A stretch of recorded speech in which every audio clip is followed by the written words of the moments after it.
علی رسول اللہ۔ رسول اللہ صلی اللہ علیہ وسلم کی محبت اور تعظیم ہر مسلمان پر واجب ہے۔ بندے کے لیے سب سے پہلے اللہ تعالیٰ کی محبت ضروری ہے، یہ عبادت کی سب سے بڑی قسم ہے۔ اللہ تعالیٰ کا ارشاد ہے، ترجمہ، لیکن جو ایمان والے ہیں وہ تو اللہ ہی کے سب سے زیادہ دوست ہیں، اس لیے کہ اللہ تعالیٰ ہی بندوں کو نوازتا ہے، جس نے ساری ظاہری اور باطنی نعمتوں سے بندوں کو نوازا ہے۔ اللہ تعالیٰ سے محبت کے بعد اس کے رسول حضرت محمد صلی اللہ علیہ وسلم سے محبت کرنا واجب ہے، اس لیے کہ آپ صلی اللہ علیہ وسلم نے بندوں کو اللہ تعالیٰ کی طرف دعوت دی، اس کے بارے میں لوگوں کو بتایا، اس کی شریعت پہنچائی اور اس کے احکامات بیان فرمائے۔ آج مسلمانوں کو دنیا اور آخرت کی جو بھلائی حاصل ہے وہ اسی رسول رحمت کی بدولت حاصل ہے۔ کوئی بھی شخص آپ صلی اللہ علیہ وسلم کی اطاعت اور اتباع کے بغیر جنت میں داخل نہیں ہو سکتا۔ ایک حدیث کے الفاظ ہیں، جس شخص میں 3 چیزیں ہوں گی وہ ایمان کی مٹھاس پالے گا، وہ یہ کہ اس کے رسول اس کے نزدیک سب سے زیادہ محبوب ہو، اور وہ جس کسی سے محبت کرتا ہو تو صرف اللہ تعالیٰ کے لیے کرتا ہو،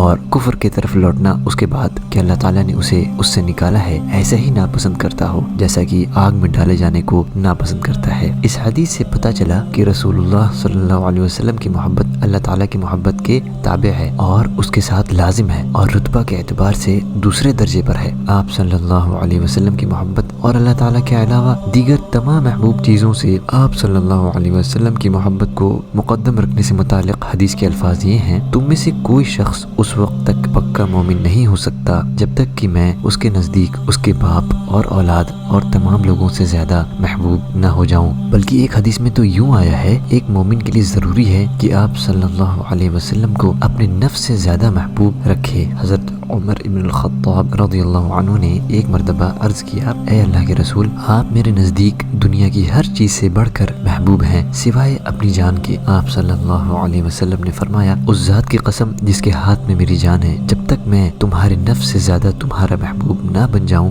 بات نہیں بنے گی۔ یہ سن کر حضرت عمر رضی اللہ عنہ نے فوراً عرض کیا، اللہ کی قسم اب آپ مجھے میرے نفس سے بھی زیادہ محبوب ہیں۔ آپ صلی اللہ علیہ وسلم نے فرمایا، اب بات بنی ہے اے عمر۔ اس سے یہ بات واضح ہو گئی کہ رسول اللہ صلی اللہ علیہ وسلم کی محبت واجب ہے اور اللہ تعالیٰ کی محبت کے علاوہ دنیا کی ہر چیز کی محبت پر مقدم ہے، اس لیے کہ رسول اللہ صلی اللہ علیہ وسلم کی محبت اللہ تعالیٰ کی محبت کے تابع اور اس کو لازم ہے، اس لیے یہ محبت بھی اللہ تعالیٰ کی راہ میں ہے اور اس کے لیے ہے، اور اللہ تعالیٰ کی محبت مومن کے دل میں جتنی بڑھے گی اتنی ہی رسول اللہ صلی اللہ علیہ وسلم کی محبت بڑھے گی، اور اللہ تعالیٰ کی محبت اگر گھٹے گی تو رسول اللہ صلی اللہ علیہ وسلم کی محبت بھی گھٹے گی، اور جو شخص بھی اللہ تعالیٰ سے محبت رکھے گا وہ اللہ تعالیٰ ہی کے لیے رسول اللہ صلی اللہ علیہ وسلم سے بھی محبت رکھے گا۔ پھر رسول اللہ صلی اللہ علیہ وسلم سے محبت کا تقاضا یہ ہے کہ ہم ان کی تعظیم اور توقیر میں کوئی کسر نہ اٹھا رکھیں اور انہی کی اتباع کریں، ان کے قول کو ہر قول سے اوپر رکھیں اور ان کی سنت کی بہت زیادہ تعظیم کریں۔ علامہ ابن قیم رحمہ اللہ فرماتے ہیں،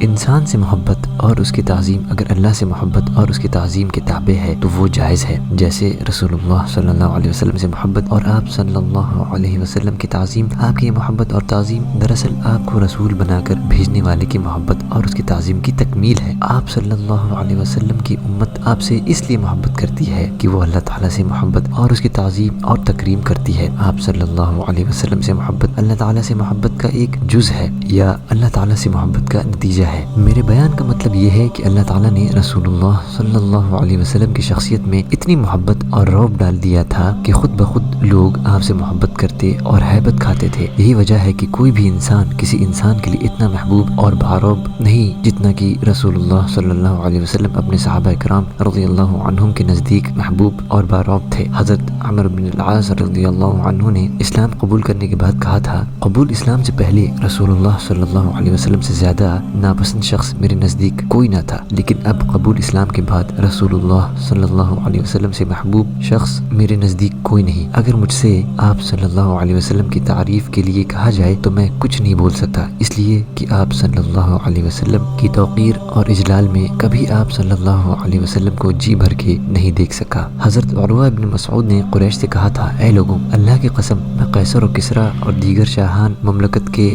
دربار میں گیا ہوں، لیکن کسی کو بھی ایسا نہیں پایا کہ اس کے احباب اور اصحاب اس کی اتنی تعظیم کرتے ہوں جتنی تعظیم محمد صلی اللہ علیہ وسلم کے احباب اور اصحاب